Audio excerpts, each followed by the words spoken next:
Take two. Ruffles, get back up here. That was so cute with you. Come on. Get up here.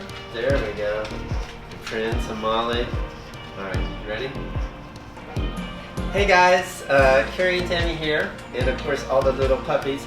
We're going to be doing a vision board workshop this weekend. It's just been challenging because we haven't been able to get all the materials we normally use for the vision boards, but we're super excited to share. So hopefully it will be Saturday or Sunday. It's going to be on YouTube, so if you just click on my YouTube and subscribe and click the little bell, you'll be notified. It's been really awesome having these vision boards, and of course the dogs, because we put them on our desk, and every day you can see kind of our visions and our dreams and what we want to accomplish throughout the year. So you can see there's family and travel and things like that, but we'll go more in detail with the workshop. What do you want to discuss?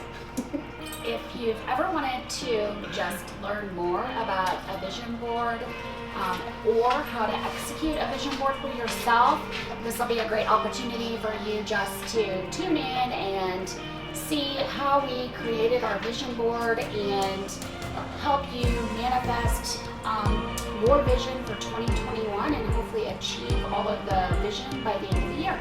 All right. Love you guys. We look forward to seeing you soon. Bye. Bye.